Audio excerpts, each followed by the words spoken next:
വഖഫ് നിയമത്തിനെതിരായ പ്രതിഷേധവുമായി ബന്ധപ്പെട്ട് ഭരണകൂട ഭീകരതയുണ്ടായി എന്നുള്ളതാണ് അമീൻ ആരോപിക്കുന്ന ഒരു കാര്യം. ഹിന്ദുത്വ മാർക്സിസ്റ്റുകൾ എന്നൊരു പ്രയോഗം കൂടി അദ്ദേഹം നടപ്പിലാക്കിയുണ്ടായി. ഈ കൂട്ടുകച്ചവടമുണ്ടോ എന്ന് ഞാൻ അമീനോട് ചോദിച്ചതിന് അദ്ദേഹം പറഞ്ഞ പ്രതികരണത്തിൽ ഹിന്ദുത്വ മാർക്സിസ്റ്റുകൾ എന്ന പ്രതികരണമാണ് ഉണ്ടാകുന്നത്. അപ്പോൾ ഈ വഖഫ് നിയമത്തിനെതിരായ സമരത്തെ അടിച്ചമർത്തുവാൻ, ഇല്ലായ്മ ചെയ്യുവാൻ ഉള്ള താല്പര്യം ഇവിടെ പ്രവർത്തിക്കുന്ന ഭരണകൂടത്തിനും ഇവിടെ പ്രവർത്തിക്കുന്ന പോലീസുകാർക്കും ആഭ്യന്തര മന്ത്രാലയത്തിനും ഉണ്ട് എന്ന രാഷ്ട്രീയ വിമർശനമായിരിക്കണം. ഒന്ന്, ഈ രാജ്യത്തെ മുസ്ലിങ്ങളുടെ ആകെ പേറ്റന്റ് ആരാണ് ജമാഅത്തെ ഇസ്ലാമിയെ ഏൽപ്പിച്ചത്? ആരാണ് ജമാഅത്തെ ഇസ്ലാമി? ഇവിടെ അമീൻ ഉൾപ്പെടെ പറഞ്ഞത് എന്തോ ഒരു ചെറിയ തെറ്റ് പറ്റി. ആരുടെ ഫോട്ടോ വെച്ചത്? സയ്യിദ് കുത്തുബിൻ്റെ. ആരാണ് സയ്യിദ് കുത്തുബ്? എന്താണ് അദ്ദേഹത്തിൻ്റെ പ്രത്യയശാസ്ത്രം? എന്താണ് അദ്ദേഹം മതേതരത്വത്തെക്കുറിച്ച് അദ്ദേഹം പറഞ്ഞത്? എന്താണ് അദ്ദേഹം തന്നെ രൂപീകരിച്ച, ജയിലിൽ നിന്ന് വന്നതിന് ശേഷം രൂപീകരിച്ച ഒരു പൊളിറ്റിക്കൽ പാർട്ടിയുണ്ട്, അൽ തൻസീം അൽ സിരി എന്നാണ് പാർട്ടിയുടെ പേര്.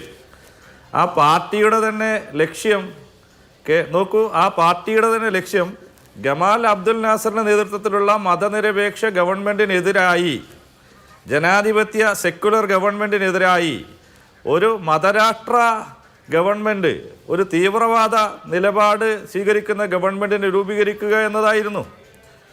ഞാനിവിടെ സയ്യിദ് കുത്തുബിനെ കുറിച്ച് അധികം സംസാരിക്കാനൊന്നും ആഗ്രഹിക്കുന്നില്ല. അദ്ദേഹം ജനാധിപത്യത്തെക്കുറിച്ച് തന്നെ പറഞ്ഞത് ആധുനിക കാലത്തെ, പുതിയ കാലത്തെ ജാഹിലിയത്ത് എന്നാണ്. സെക്കുലറിസത്തെ, മതനിരപേക്ഷതയെക്കുറിച്ച് ആധുനിക കാലത്തെ ജാഹിലിയത്ത് എന്നാണ് ജനാധിപത്യത്തെക്കുറിച്ച്, മതനിരപേക്ഷതയെക്കുറിച്ച്, സെക്കുലറിസത്തെക്കുറിച്ച് പറഞ്ഞത്. പക്ഷേ ഇവർ തമ്മിലൊരു നോക്കൂ, ഒരു വലിയ ഒരു താരതമ്യം നമുക്കിതിൽ കാണാം. ഇതേ മതനിരപേക്ഷതയെക്കുറിച്ച്, സെക്കുലറിസത്തെക്കുറിച്ച്, ജനാധിപത്യത്തെക്കുറിച്ച് ജമാഅത്തെ ഇസ്ലാമിയുടെ സ്ഥാപക നേതാവായ മൗലാന മൗദൂദി പറഞ്ഞത് നോക്കൂ, മൗദൂദി പറഞ്ഞു വെച്ചത് ജനാധിപത്യം ചെകുത്താൻ്റെ ഭരണമാണ്, ജനാധിപത്യം ചെകുത്താൻ്റെ ഭരണമാണ്, താഗൂത്ത് എന്നാണ്. ജനാധിപത്യത്തെ ഒരു കാലത്തും, ജനാധിപത്യത്തെ, മതനിരപേക്ഷതയെ അംഗീകരിക്കുന്നവരല്ല ജമാഅത്തെ ഇസ്ലാമി. ഇന്നിപ്പോൾ വഖഫ് ബില്ലുമായി ബന്ധപ്പെട്ട് കേരളത്തിൽ രാജ്യത്തുയർന്നു വരുന്ന പൗരത്വ നിയമത്തിൽ ഉൾപ്പെടെ ചില വിഷയങ്ങളിൽ ഒരു സെക്കുലർ പ്ലാറ്റ്ഫോമിനെ, അല്ലെങ്കിൽ ഇടതുപക്ഷത്തു നിന്ന് പുറത്താക്കപ്പെട്ടവരോ തീവ്ര നിലപാട് സ്വീകരിക്കുന്നവരോ എല്ലാമായ ചില ഈർക്കിൾ സംഘടനയെ എല്ലാം പ്രതികരിച്ച് ഒരു വിശാല ദളിത് മുസ്ലിം പ്ലാറ്റ്ഫോമിനെ എല്ലാം രൂപപ്പെടുത്തി അതിൻ്റെ ഭാഗമായി ഒരു സ്വത്വവാദ നിലപാടിലേക്ക് മുസ്ലിം സമൂഹത്തിൻ്റെ രാഷ്ട്രീയത്തെ ചുരുക്കിക്കൊണ്ടുപോയി തീവ്രവാദ നിലപാടുകളെ ശക്തിപ്പെടുന്നതിന് വേണ്ടിയുള്ള നിലപാടുകൾ സ്വീകരിച്ചാണ് ജമാഅത്തെ ഇസ്ലാമി പോകുന്നത്. ഇവിടെ സയ്യിദ് കുത്തുബിൻ്റെ ഫോട്ടോ ജമാഅത്തെ ഇസ്ലാമിയുടെ, സോളിഡാരിറ്റിയുടെ, വെൽഫെയർ പാർട്ടിയുടെ ബോർഡിൽ വന്നത് ഒറ്റപ്പെട്ട സംഭവമല്ല. ഈ രാജ്യമൊന്നാകെ നോക്കൂ, വഖഫ് വിഷയത്തെ ഒരു മുസ്ലിം വിഷയമായിട്ടല്ല ഈ രാജ്യത്തെ മതനിരപേക്ഷ രാഷ്ട്രീയ പാർട്ടികൾ കണ്ടത്. ഒരു മുസ്ലിം വിഷയമായതിനെ ചുരുക്കിക്കാണുന്നതിന് വേണ്ടിയല്ല ആരും തയ്യാറായത്. അതൊരു ജനാധിപത്യത്തിനെതിരായി, നോക്കൂ, ഈ രാജ്യത്തെ ഭരണഘടനയ്ക്കെതിരായിട്ടുള്ള RSSന്റെ നേതൃത്വത്തിലുള്ള കടന്നുകയറ്റമായി മതനിരപേക്ഷ ജനാധിപത്യ ശക്തികൾ ഒന്നായി നിന്ന് ചെറുത്ത് തോൽപ്പിക്കപ്പെടേണ്ട ഒരു വിഷയത്തെ ആദ്യമേ തന്നെ ഒരു മുസ്ലിം വിഷയമായി കണ്ട് സയ്യിദ് കുത്തുബിനെ പോലെയുള്ള തീവ്രവാദികളെ ഉൾപ്പെടെ ഉപയോഗപ്പെടുത്തിയ പടം ഉപയോഗിച്ച് സമരത്തിലേക്ക് പോയി ആ വിഷയത്തിൽ RSSനെ സഹായിക്കുന്ന നിലപാടാണ് ജമാഅത്തെ ഇസ്ലാമി സ്വീകരിച്ചത്. RSS ഉയർത്തിപ്പിടിക്കുന്ന RSSന്റെ നിലപാടുകൾക്ക് ശക്തി പകർന്ന നിലപാടാണ് സ്വീകരിച്ചത്. അതാണ് അതുമായി ബന്ധപ്പെട്ട് പറയാനുള്ളത്. അപ്പോൾ തീർച്ചയായും മുസ്ലിം ഉമ്മത്തിന്, നോക്കൂ, മുസ്ലിം സമുദായത്തിൻ്റെ ആകെ ന്യൂനപക്ഷത്തിൻ്റെ പേറ്റന്റ് ആരും ജമാഅത്ത് ഇസ്ലാമിക്ക് പതിച്ചു നൽകിയിട്ടില്ല.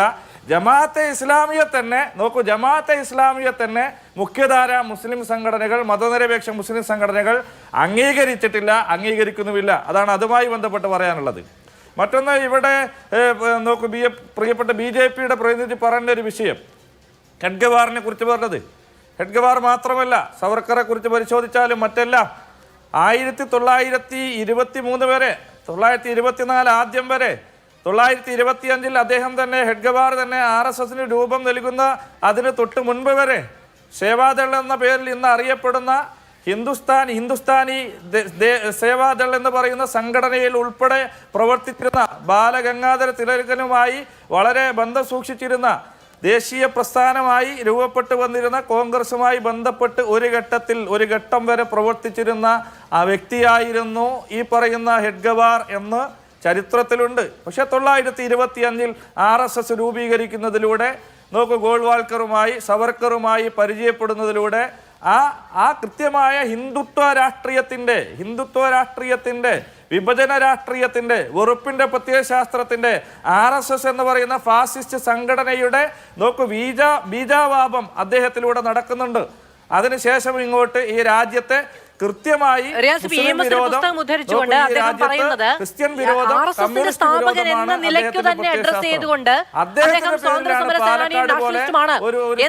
പ്രകീർത്തിച്ചിട്ടുണ്ട് എന്നതാണ് PR ശിവശങ്കരൻ പറഞ്ഞു വെക്കുന്നത്.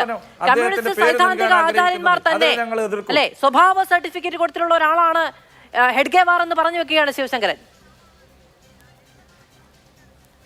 അല്ലോ, EMS അങ്ങനെ ഒരു ഘട്ടത്തിലും ഒരാൾക്കും ഒരു RSSകാർക്കും ഒരു സ്വഭാവ സർട്ടിഫിക്കറ്റും കൊടുത്തിട്ടില്ല. ഈ അടുത്ത ദിവസങ്ങളിൽ കൃത്യമായി പറഞ്ഞ കുറച്ച് വർഷങ്ങൾക്ക് മുൻപ് കോൺഗ്രസ് നേതാവ് പ്രണാബ് കുമാർ മുഖർജിയോ മറ്റോ പോയി ഹെഡ്ഗവാറിന് സ്വഭാവ സർട്ടിഫിക്കറ്റ് കൊടുത്തിട്ടുണ്ട്. കോൺഗ്രസിന്റെ നേതാവ് VD സതീശൻ കൊടുത്തു കാണും, KPCC പ്രസിഡന്റ് കൊടുത്തു കാണും.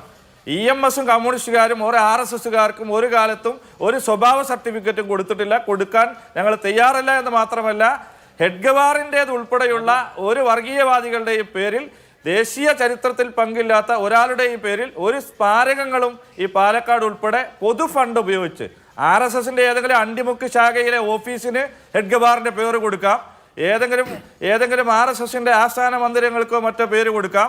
പൊതു ഫണ്ട് ഉപയോഗിച്ച് പാലക്കാട് മുനിസിപ്പാലിറ്റിയിൽ ഏത് CSR ഫണ്ട് ഉപയോഗിച്ചായാലും ഈ സ്ഥാപനത്തിന് ഈ നൈപുണ്യ കേന്ദ്രത്തിന് ഈ പേര് നൽകാൻ തീരുമാനിച്ചാൽ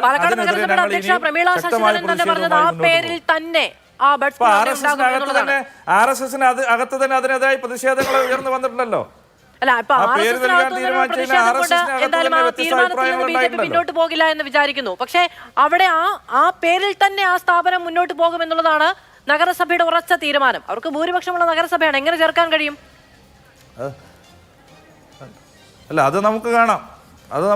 അങ്ങനെയെല്ലാം ആ രീതിയിലെല്ലാം വെല്ലുവിളിച്ച് പോകുമ്പോൾ നമുക്ക് ആ രീതിയിൽ തന്നെ നമുക്ക് കാണാം.